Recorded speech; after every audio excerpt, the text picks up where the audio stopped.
The first thing anyone would have noticed upon entering the parlor was the hush, as if the room itself had been trained to listen. Candlelight flickered over surfaces coated in dust, illuminating fragments of the past. A ledger half open, its ink faded to brown whispers.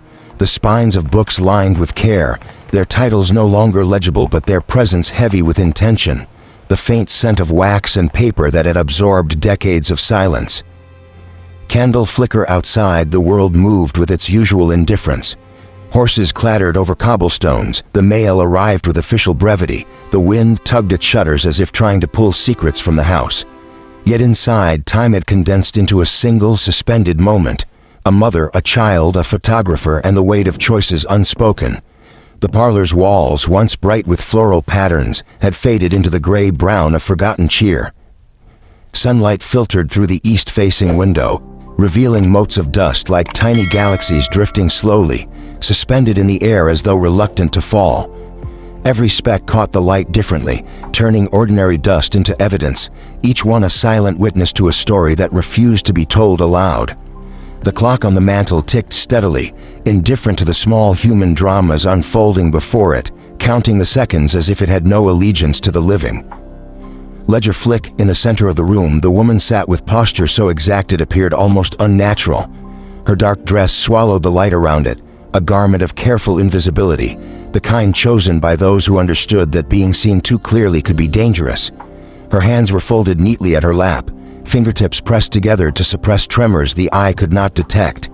In her arms rested a small bundle, an infant swaddled with a precision bordering on ritual. Every fold of fabric was placed with care, the tiny head angled just so. The child lay silent, its eyes closed, as if complicit in the secrets it had yet to understand. The photographer adjusted his tripod again, the soft scuff of his shoes against the wooden floor barely audible, though it seemed louder in the charged silence. His fingers bore the stains of a lifetime, ink that never washed away, chemicals that marked him as a witness to permanence. He lifted the cloth over his head and peered into the lens, seeing a tableau that had been rehearsed, arranged, and yet carried undercurrents of tension too subtle for untrained eyes. The woman's gaze did not meet his. It drifted past him over the furniture into a space outside the room, a horizon invisible but felt. Ink stains, even in the stillness. The house seemed to hum with the memory of past conversations, of arguments carried quietly along corridors, of secrets passed like whispered letters between servants who had learned the value of silence. There were echoes here that could never be erased, muffled cries of injustice, moments of fear, gestures of quiet defiance, all absorbed into the air and walls. Every surface held a story, every shadow a hidden voice. The photograph, meant to be a simple proof of life and propriety, now felt more like a ledger of restraint, a testament to endurance under unseen pressures. The seconds of exposure dragged, mercilessly precise. The infant did not stir, not even a slight twitch that might betray its awareness. The mother remained rigid, arms locked into position with the practiced stillness of someone who had been trained to be seen, but not noticed. The photographer's eye flicked from lens to subject, noting the subtle interplay of light and shadow, of anticipation and restraint. He had photographed children before, mothers before, families before, yet something in this moment pricked at his awareness, a faint unease that he could not articulate. A floorboard creaked in the hall, perhaps under the weight of an approaching visitor, or perhaps simply shifting with the house itself. The clock ticked on, marking the passage of seconds that felt like hours. In that silence, every movement carried meaning. The way the mother adjusted her hands, the tilt of the infant's head, the careful folding of the blanket, each gesture a signal, a fragment of an unspoken story. And yet the photograph would freeze it all into a single, unchanging frame, concealing more than it revealed. Outside, the season had begun to turn. Spring breezes carried hints of rain, brushing against the window panes and stirring the faint smell of wet stone from the streets below. Light shifted slowly, brushing the room differently with each passing moment, illuminating parts of the faded wallpaper, catching threads of the mother's dress, tracing the infant's tiny form with hesitant highlights.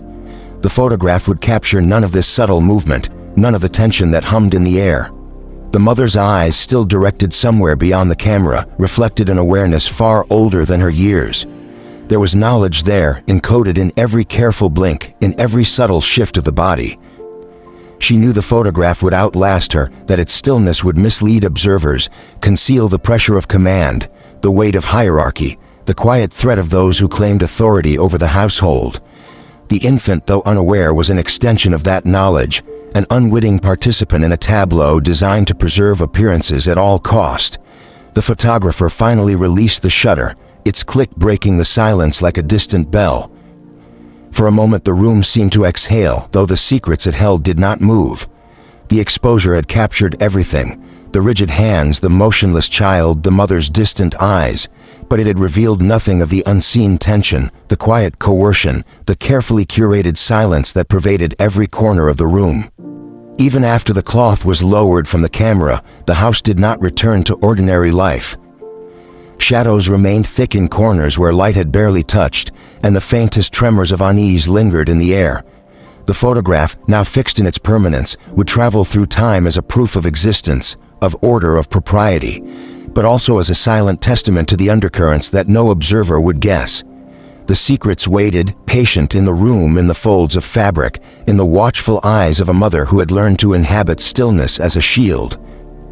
And as the last light of afternoon fell across the floorboards, illuminating motes of dust like suspended stars, one question remained in the air, unspoken yet palpable. What truths had they all chosen to hide?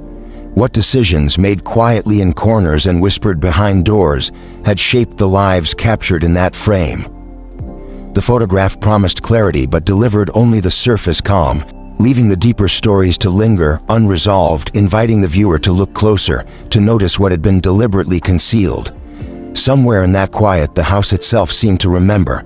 Each tick of the clock echoed with centuries of human expectation and restraint. The parlor, the mother, the child, the photographer, all were frozen in time, yet alive with implication. And as the viewer considers the photograph drawn into its stillness, the first slow realization dawns. Appearances are fragile, compliance can mask agency, and every captured moment carries the weight of the secrets left unspoken. Text flash. In this way, the 1901 family photo was more than a record of life. It was a ledger of hidden pressures, an archive of endurance, a silent witness to tension that had never been acknowledged. The room had absorbed it all, the uncertainty, the fear, the carefully measured obedience, and it would release it only to those with eyes willing to notice. And so the photograph, though small and still, held within it the pulse of human complexity, the quiet horror of control, and the first glimmers of a secret waiting to be revealed. Some names only find peace once the truth is spoken. The household moved like a silent river, its current hidden beneath the polished floors and curtained windows. No one spoke openly. Voices were muffled or swallowed entirely by the weight of tradition and fear. Even the air seemed to pause in anticipation, holding its breath, pressing against the faded wallpaper, filling the corners with memories of whispered warnings, of errands carried quietly, of reprimands withheld but understood. The child in the photograph had become more than an infant, an emblem of a carefully orchestrated calm, a living marker of the invisible forces that governed the house. Every glance between the servants, every subtle nod, every gesture was charged with instruction. Do not question, do not move, do not disrupt the balance. The walls themselves seemed to pulse with compliance, as though they had absorbed decades of enforced obedience and were unwilling to release it now. The father, though absent from the frame of the photograph, cast a presence heavier than any physical figure could. Locked drawers, hidden letters, secret ledgers, all hinted at debts that were neither monetary nor formal. They were debts of silence, of complicity, of submission. The mother's composed exterior was not born from serenity or choice. It was a cultivated armor, forged from necessity, shaped by the demands of a household where power moved like wind, invisible yet undeniable. Even the photographer, trained to be impartial, felt the shift. His lens, meant to capture life, now captured obedience and fear. Each detail weighted with the unspoken hierarchy that had shaped every gesture and glance. A distant cousin, visiting briefly for formalities, had remarked upon the infant's quiet demeanor. "So small, so quiet," he murmured, eyes tracing the swaddled form in the mother's arms. The words hung in the air, but the household immediately absorbed them, muffling their significance with stiff nods and polite glances. The house seemed to inhale the comment, pressing it into the walls, folding it into the corners where no observer could retrieve it. Flicker candle, the silence that followed was not peace. It was authority manifesting itself without sound, a warning to those who might mistake stillness for innocence. Outside, the world marched forward in chaos. Headlines spoke of battles abroad, of telegrams bearing sorrow of societies in upheaval, yet inside these walls, the casualties were quieter, more invisible. The erased, the silenced, those whose lives were curated into submission. These were the victims of a structure far older than the photograph itself. The mother's eyes, once trained to follow the lens, flicked now to the edges of her world, the hallways, the windows, the corners where shadows gathered with intent. The infant's stillness mirrored the environment, a living cipher of control, a reflection of the hierarchy that demanded quiet compliance. The injustice was not sudden. It had been cultivated, nurtured, and refined over decades. Whispers of illegitimate births, debts unspoken, promises silently broken, all converged and crystallized in this singular image. Every object in the room, every shadow, every measured placement of fabric carried complicity. The photograph's calm exterior belied a moral tension that had long been invisible to the casual observer. The child's silence was testimony not to peace, but to the imposition of power, a proof that some lives could be managed, curated, and controlled as meticulously as any ledger. Any ink-stained letter, any ledger of secrets hidden in the corners of locked drawers. The photographer, once a neutral witness, felt his role evolve. His camera became a confessional. He noticed the almost imperceptible tremor in the mother's hand as she adjusted the blanket around the infant. He observed the tightening of her shoulders, the brief flicker of awareness in her eyes toward corners where nothing and no one should be. She obeyed, yet her obedience carried the story of cruelty and constraint so subtle that only those trained to see could recognize it. Cut his exposure captured her meticulous control, the careful stillness of the infant, the order of the room, but none of these revealed the full truth, only hinted at its presence. The child's silence, the woman's composure, the house's stillness, all were carefully orchestrated. It was a performance with consequences, and each participant, conscious or otherwise, contributed to its maintenance. The servants moved in their rehearsed patterns, glances and gestures carrying meaning too subtle to be noted by untrained eyes. Doors opened and closed with precise timing, curtains fell into place at the command of invisible rules. The house itself seemed to breathe with the collective restraint, shadows thickening in corners as if aware of the pressure they held, aware of the truths that could not be spoken aloud. Flicker candle, even the objects bore witness. The clock ticked steadily, indifferent yet purposeful, marking moments that would become history. The ink-stained ledger on the table contained entries of debts and obligations, lines whose significance was obvious only to the few who knew the household's inner workings. Portraits on the walls observed silently, painted faces forever bound to the memory of hierarchy and secrecy. The photograph being captured would later travel beyond these walls, misinterpreted by those unaware of the subtleties, carrying the image of calm while concealing the tension that underpinned it. Zoom in the hallways, whispers continued to linger. A maid, passing carefully between rooms, adjusted a vase just so, aware that even a minor deviation could betray the delicate balance. A distant relative, unfamiliar with these customs, might have called it superstition or careful housekeeping, but in truth, it was obedience encoded into daily motions. The room's choreography, repeated for decades, had become invisible yet total, encompassing every movement, every breath. The mother's face, when caught by the lens, seemed serene, almost indifferent, but the trained eye could detect the undercurrents of coercion, the practiced submission that had become necessary for survival. She held herself perfectly still, not in comfort, but in a defense against scrutiny, against judgment, against discovery. The infant, swaddled and silent, acted as both witness and shield. Its tiny form carried the weight of familial obligation, a symbol of what had been demanded of those who were meant to obey, of those whose lives were curated by invisible hands. As the exposure continued, every second stretched into tension. Light fell unevenly across the room, highlighting dust motes like floating witnesses, reflecting off polished surfaces in ways that betrayed the careful orchestration of movement. Shadows deepened, absorbing details the eye might otherwise see, creating pockets of ambiguity where secrets could remain. The photograph, in capturing stillness, preserved a balance between compliance and hidden resistance, a ledger of silent power imbalances written not in ink but in posture, glances, and the folding of a blanket. The house itself seemed to conspire in silence. Floors creaked with intention, doors whispered their hinges' secrets, and every breath of wind against the panes carried messages from the past. Each element contributed to a tableau designed to maintain appearances while concealing the moral fractures beneath. The family, the servants, the photographer, each played a role, and each role demanded precision. The child's quiet, though seemingly innocent, was an echo of centuries of expectation, a symbol of the control exercised not through force but through subtle, unbroken discipline. Text flash. When the final click of the shutter broke the tension, the room did not exhale.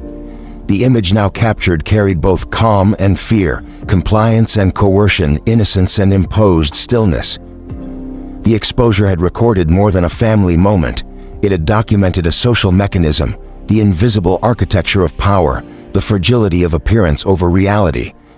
The photograph would be interpreted by future eyes as ordinary, even serene, yet the full truth resided in the texture of shadows, the position of hands, the stillness of the infant, the faint awareness in the mother's gaze.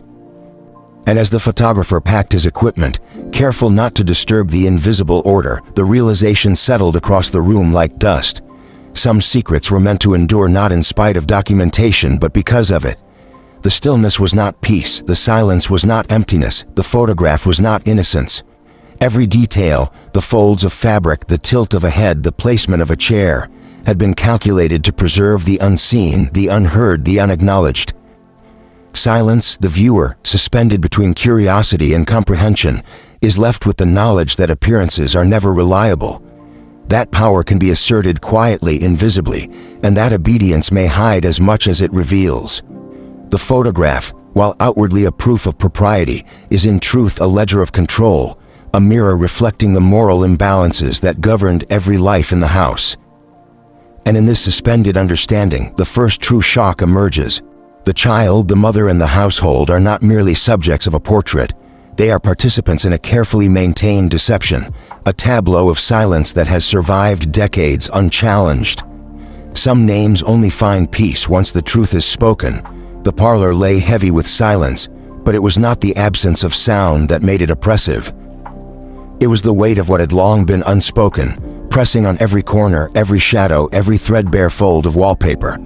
Flicker candle, dust floated like frozen whispers in the shafts of late afternoon light, dancing over the polished wood, over the infant's carefully wrapped form, over the woman who held it with the precision of one trained in survival. Days, weeks, perhaps decades of secrecy seemed to have soaked into the very walls, making the air itself thick with expectation. The photograph, long thought to capture a simple domestic moment, now vibrated with latent meaning, as if the stillness it had preserved were waiting for recognition. It was in the margin of an old ledger, nearly lost beneath layers of ink and dust, that the first whisper of truth emerged. The photographer, accustomed to noticing the imperceptible, recognized the tiny notation immediately. Ink stains a transfer of guardianship, inked in the delicate, deliberate handwriting of someone afraid to make a sound but desperate to document compliance. The entry suggested a hidden arrangement. The mother, the child, the figures who governed the household. They were bound by agreements that existed outside the public eye. These were pacts of power, of protection, of control. Each word, each abbreviation, each precise mark spoke of deliberate action taken to conceal and preserve certain lives while silencing others. The house seemed to respond as if it knew the truth had surfaced.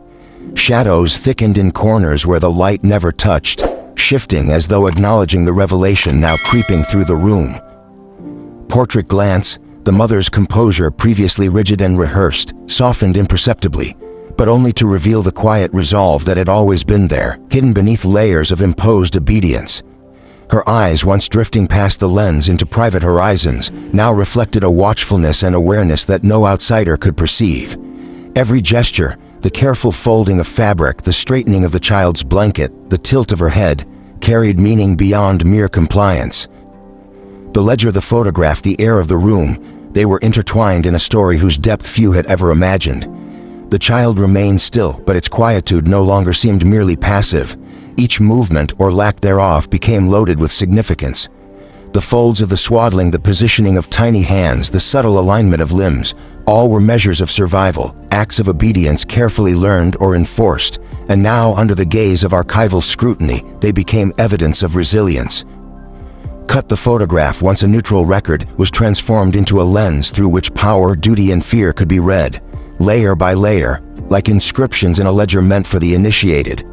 The correspondence surfaced gradually, as though revealing itself at its own pace. Folded letters, penned decades earlier with trembling hands, surfaced from drawers that had remained sealed, dust-laden for generations. These documents confirmed what had only been suspected: the child's placement, the mother's careful composure, even the precise arrangement of furniture. All had been orchestrated with intent. Certain names were to be protected, others were to remain invisible.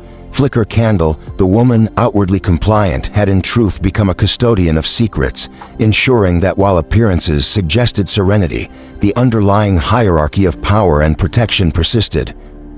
Her endurance was deliberate, her silence a shield. The photographer now approached his work with reverence rather than neutrality.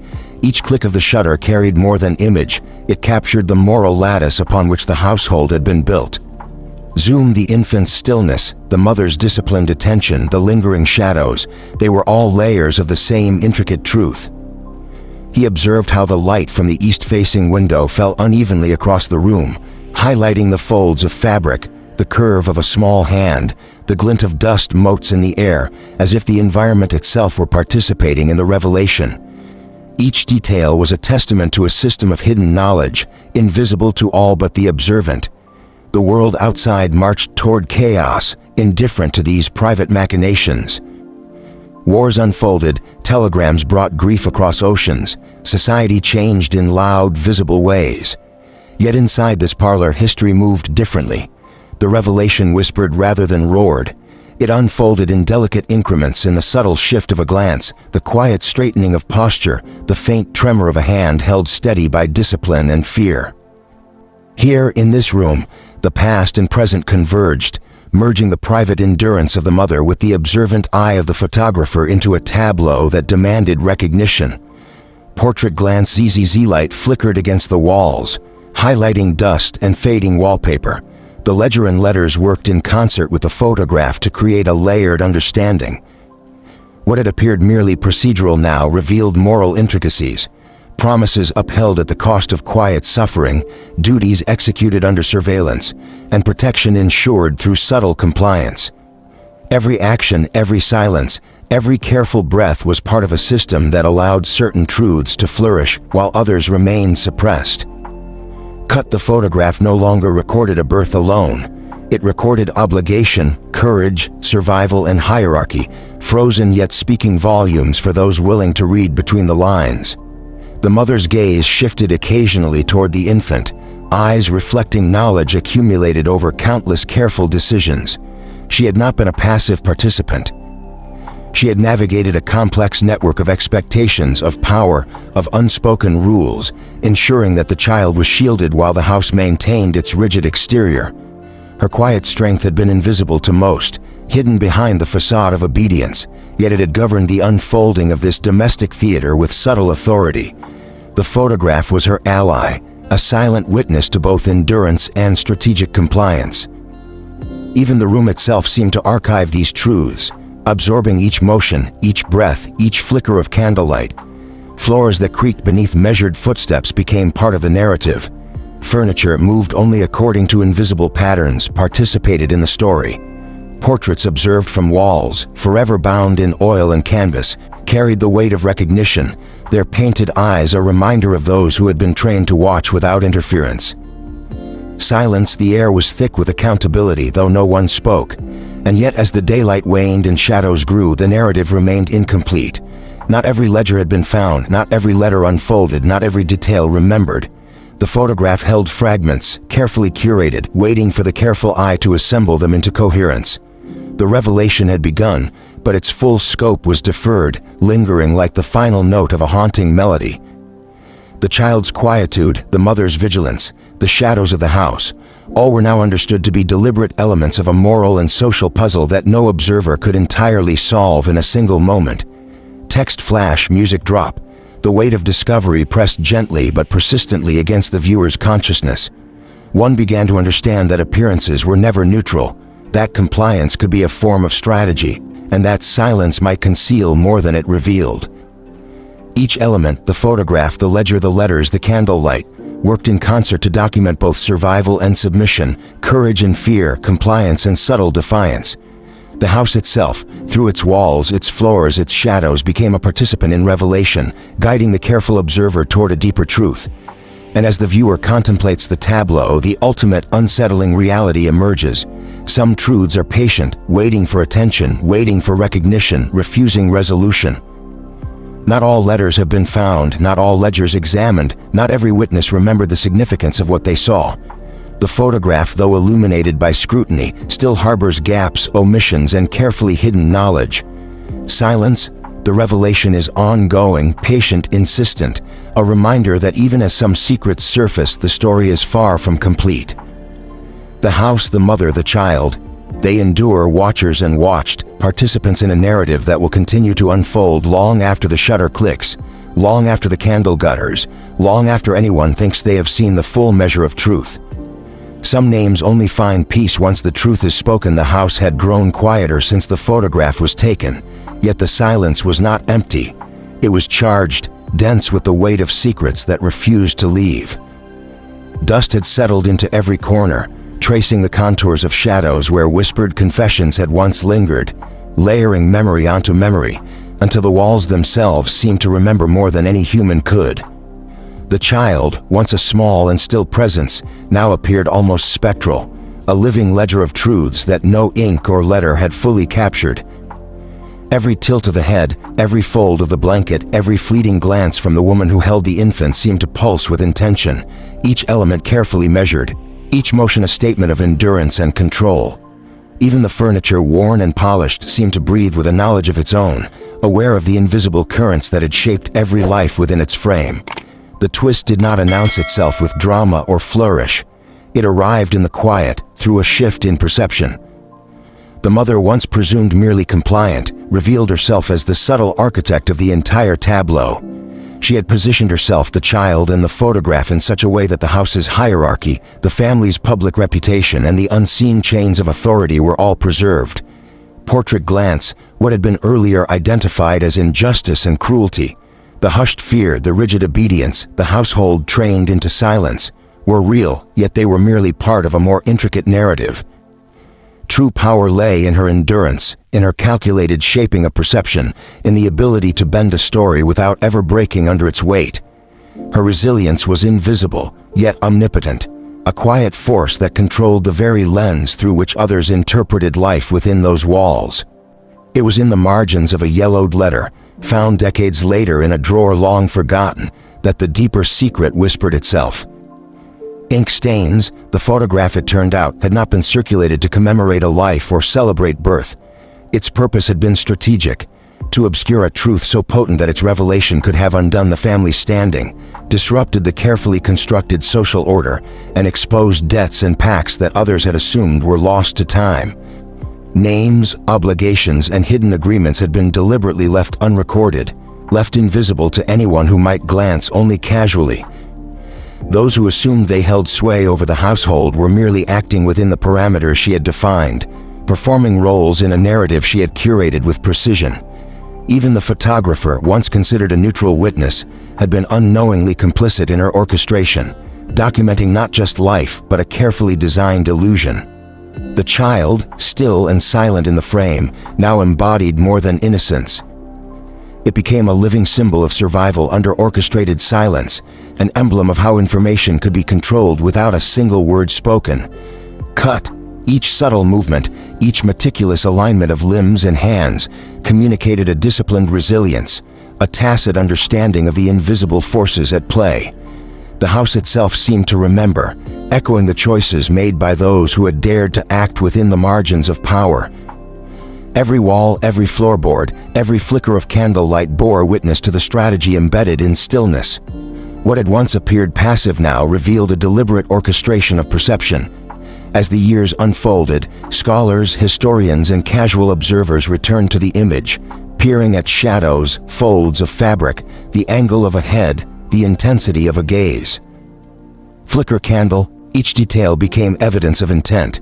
That morality could be curated, that power could operate silently, that appearances could conceal as much as they revealed. The family, once categorized simplistically as victims or perpetrators, now existed in the space between agency and subjection, between what was seen and what was concealed. Their lives and the photograph itself occupied an ambiguous moral terrain where endurance, manipulation, and subtle authority intersected. The image became a lesson in observation. Careful attention revealed not just the surface, but the architecture of control beneath it. The mother's eyes, previously catalogued as compliant and vacant, now reflected strategy and cognition. Her posture, once read as rigid, was reframed as an intentional alignment of self and circumstance. Portrait glance, she had understood the mechanisms of power and worked quietly within them, shaping not just her own survival but the perception of all who would encounter the image. The child's stillness was no longer a symptom of submission. It was a demonstration of adaptation, a silent record of how knowledge and intention could shape reality. Even the walls, scarred by age and shadows, seemed to acknowledge the layers of planning and preservation encoded into every moment. Every object in the room, the cracked mantelpiece, the threadbare rugs, the oil-painted portraits of ancestors staring with unblinking eyes, functioned as part of a hidden archive. Cut the photograph in concert with the ledger, the letters, the careful arrangements of the mother and child had transformed the room into a repository of deliberate memory. Each observer, whether servant, cousin, or photographer, unknowingly contributed to the illusion, reinforcing the narrative that the household projected outward while concealing its internal truths.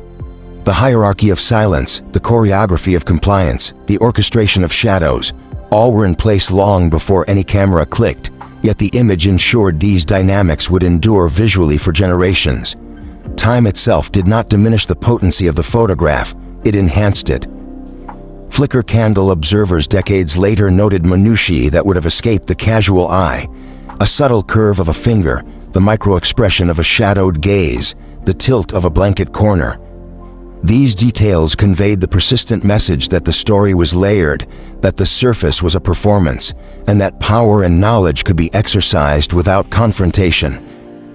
Every glance back at the image revealed additional nuances, new depths of strategy embedded in stillness, reaffirming the idea that those who understood the room's rhythms were granted insight that casual viewers were denied. Even as the public memory of the household simplified, as newspapers recounted events, and as families moved on, the photograph preserved complexity. It documented obedience, but also the subtle command of perception. It froze not just appearances, but intent. The house itself became a participant in revelation, archiving choices, preserving gestures, and maintaining the equilibrium between secrecy and exposure. Cut, each shadow, each fold, each silent expression remained a record of deliberate human action, a message for those attuned enough to perceive it. The narrative of power, endurance, and quiet manipulation was encoded into every inch of the frame, waiting for recognition. And yet, despite the careful orchestration, the ultimate secret persisted. Not all letters had been found, not every ledger examined, not every observer remembered their significance. The photograph held fragments of truth, carefully curated yet incomplete. The moral of the story was not resolution but endurance, that some knowledge is designed to persist beyond immediate comprehension, that the past can be curated with intention, and that appearances, though seemingly innocuous, carry profound implications. Silence, the child now grown, the mother long gone, the walls faded, still bore witness through the lens, an enduring testament to what could be achieved with strategy, patience, and silent authority. The moral echo resonated, quiet yet persistent. Authority need not be loud, power can be exercised invisibly, and the act of observation carries responsibility. The photograph's stillness was no longer emptiness. It was agency, strategy, and resilience made visible. Every viewer, forced to reconcile assumptions with evidence, was drawn into a loop of curiosity, compelled to question not just the image, but their understanding of influence, compliance, and endurance.